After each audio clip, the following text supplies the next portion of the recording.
नमस्कार दोस्तों, बहुत बहुत स्वागत है आपका हमारे YouTube channel study with smartness में। आज के इस वीडियो में हम हिंदी से संबंधित प्रश्नोत्तर देखेंगे। तो चलिए हम शुरू करते हैं। हमारा पहला प्रश्न है, स्थान के आधार पर बताइए कि मूर्धन्य व्यंजन कौन से हैं? ग, घ, ज, झ, ड़, ढ या प, फ। इसका राइट आंसर है ड़, ढ। चूंकि मुख के भीतर तालु और ओंठ के बीच का जो कठोर भाग होता है उसे मूर्धा कहते हैं और इसी मूर्धा से उच्चारित होने वाले व्यंजनों को मूर्धन्य कहा जाता है। ट, ठ, ड, ढ ये सभी मूर्धन्य व्यंजन के अंतर्गत आते हैं। नेक्स्ट क्वेश्चन है, पवित्र में प्रयुक्त संधि का नाम है? यण संधि, गुण संधि, अयादि संधि या वृद्धि संधि। इसका राइट आंसर है अयादि संधि। चूंकि अयादि संधि जब संधि करते समय ए, ओ इसके साथ कोई स्वर आता है तो ए का ए का आय, ओ का अव और ओ का आव हो जाता है। इसी तरीके से जब हम पवित्र का संधि विच्छेद करेंगे तो वो पोधन इत्र के रूप में होगा, यानी यहाँ ओ और ई मिलकर अव बना रहे हैं। तो पवित्र अयादि संधि का उदाहरण है। नेक्स्ट क्वेश्चन है, स्पृश्य शब्द को विलोमार्थक बनाने के लिए किस उपसर्ग का उपयोग करेंगे? नी, अनु, आ या कु। इसका राइट आंसर है आ। चूंकि स्पृश्य यानी होता है छूने योग्य और उपसर्ग ऐसे शब्दांश जो कि किसी शब्द के आगे लगकर नए शब्द बनाते हैं। तो यहाँ पर जब हम स्पृश्य में आ शब्द जोड़ते हैं, आ उपसर्ग जोड़ते हैं तो अस्पृश्य बनता है, यानी छूने योग्य ना होना। नेक्स्ट क्वेश्चन है, समास का शाब्दिक अर्थ होता है संक्षेप, विस्तार, विग्रह या विच्छेद। इसका राइट आंसर है संक्षेप। चूंकि संक्षेप या संक्षिप्तीकरण या जिसे छोटा रूप भी कहते हैं, जब दो या दो से अधिक शब्दों से मिलकर जो नया या छोटा शब्द बनता है वही समास कहलाता है। तो समास का शाब्दिक अर्थ संक्षेप होता है। नेक्स्ट क्वेश्चन है, शब्द रचना के आधार पर बताइए कि कौन सा शब्द योगरूढ़ है? पवित्र, कुशल, विनिमय या जलज। इसका राइट आंसर है जलज। चूंकि योगरूढ़ यानी ऐसे यौगिक शब्द जो साधारण अर्थ को छोड़कर विशेष अर्थ के लिए रूढ़ हो जाते हैं वे योगरूढ़ शब्द होते हैं। तो यहाँ जलज एक योगरूढ़ शब्द है जिसका अर्थ होता है कमल। नेक्स्ट क्वेश्चन है, निम्नलिखित में से कौन सा शब्द पुल्लिंग है? कपट, सुंदरता, मूर्खता या निद्रा। इसका राइट आंसर है कपट। सामान्यतः पुल्लिंग यानी संज्ञा के जिस रूप से पुरुष या नर का बोध होता है उसे पुल्लिंग कहा जाता है।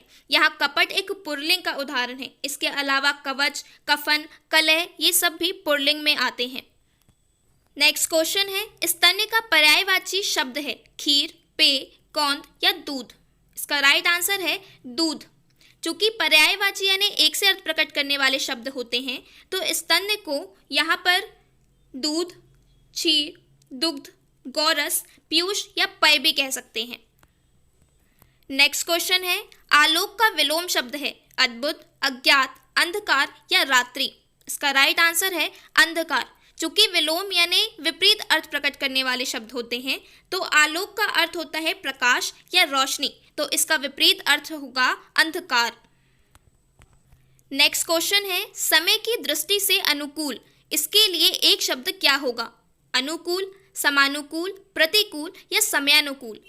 इसका राइट आंसर है समयानुकूल। समय की दृष्टि से जो अनुकूल होता है उसे समयानुकूल कहते हैं, यानी समय के अनुसार। नेक्स्ट क्वेश्चन है, आंख की किरकिरी होना मुहावरे का सही अर्थ है? अप्रिय लगना, धोखा देना, कष्टदायक होना या बहुत प्रिय होना। इसका राइट आंसर है अप्रिय लगना। चूंकि मुहावरे किसी वाक्य का विशेष अर्थ बताते हैं तो आंख की किरकिरी होना एक मुहावरा है जिसका अर्थ होता है अप्रिय होना। इसे एक उदाहरण से समझते हैं।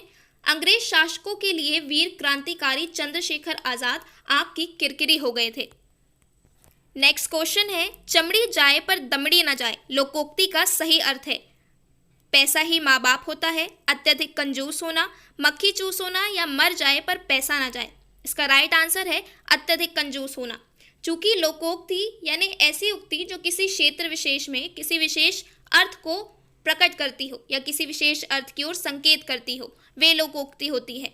चमड़ी जाए पर दमड़ी न जाए ये एक लोकोक्ति है जिसका मतलब होता है अत्यधिक कंजूस होना।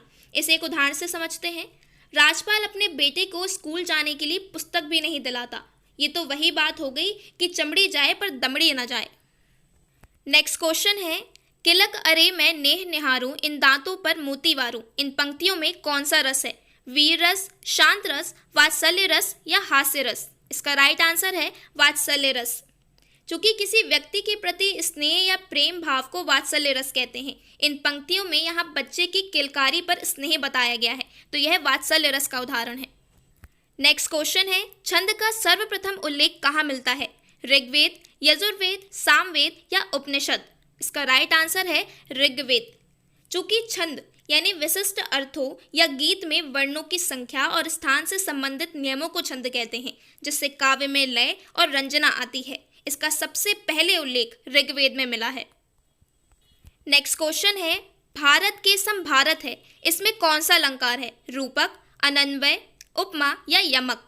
इसका राइट आंसर है अनन्वय।